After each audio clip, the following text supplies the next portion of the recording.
မင်္ဂလာပါပရိသတ်ကြီးတို့ရေ Midnight Terrace Channel မှာပြန်လည်ကြိုဆိုလိုက်ပါတယ်။အခုတစ်ခါမှာတော့ဖြစ်ရမှန်အငွေ့သက်ပါတဲ့ဝိညာဉ်ချမ်းဝင်းဆိုတဲ့တရေဇာတ်လမ်းတစ်ပုဒ်ကိုတင်ဆက်ပေးသွားချင်တာပဲဖြစ်ပါတယ်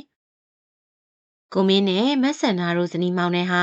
ရန်ကုန်မြို့စင်ချေဖုံးကရက်ကွက်တစ်ခုမှာဝယ်ယူထားတဲ့အိမ်ဟောင်းကြီးစီကိုပြောင်းရွှေ့လာခဲ့ကြပါတယ်။အိမ်ကြီးကကိုလိုနီခေတ်လက်ရာဖြစ်ပြီးချမ်းဝင်းကလည်းအတော်လေးကျယ်ဝန်းလာပါတယ်။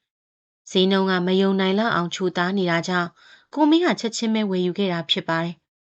။ဒီအိမ်ကြီးကနည်းနည်းတော့အေးစိမ့်စိမ့်နိုင်နေနော်လို့မက်ဆန်နာက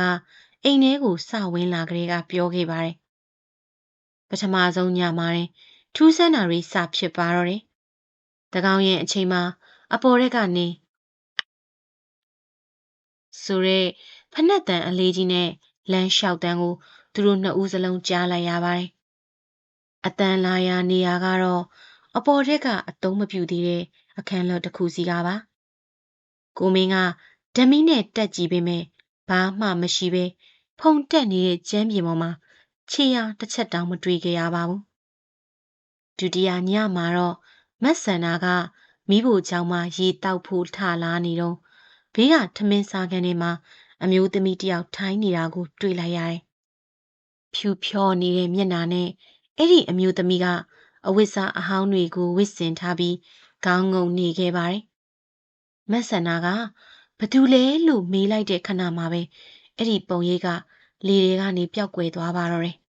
။နောက်တရက်မှာတော့သူတို့ကအိမ်နီးနားချင်းတက်ကြီးဝါကြီးတူကိုမေးမြန်းကြည့်ခဲ့ပါတယ်။အဲ့ဒီအခါမှသိလိုက်ရတာကဒီအိမ်ကအရင်ပိုင်ရှင်ကသူ့ဇနီးကိုတက်ပြီးခြံထဲကရေရင်းဟောင်းထဲမှာဖျောက်ထားခဲ့တာတဲ့။ပြီးတော့သူကိုယ်တိုင်လည်းဒီအိမ်ကြီးပေါ်မှာပဲဇွဲကြိုးချတည်သွားခဲ့တယ်တဲ့ဒီစကားတွေကိုကြားပြီးတဲ့နောက်မှာတော့သူတို့အိမ်ကိုပြန်ရောက်တဲ့အချိန်အခြေအနေတွေပိုဆိုးလာတော့တယ်အိမ်တကားတွေကအလိုအလျောက်ပိတ်သွားတယ်အမျိုးသမီးတစ်ယောက်ရဲ့ရှိုက်ကြီးတငယ်ငိုတံတွေကအိမ်နှံ့မှာပဲ့တင်ထက်နေတယ်ကိုမင်းရဲ့လေပင်မှာလက်သေးရာတွေနဲ့ညှစ်ထားတဲ့ဒဏ်ရာတွေပေါ်လာတယ်နောက်ဆုံးတော့သူတို့လည်းနီးစက်ရာဖုံးတော်ကြီးတစ်ပါးကိုပင်ဖိတ်ပြီးအမြတမ်းဝေတာတွေပရိယွတ်တာတွေပြုလုပ်ခဲ့ရတယ်။ရေရင်ဟောင်းနားမှာလည်းစွန့်ကက်အမြဝေခဲ့ရတယ်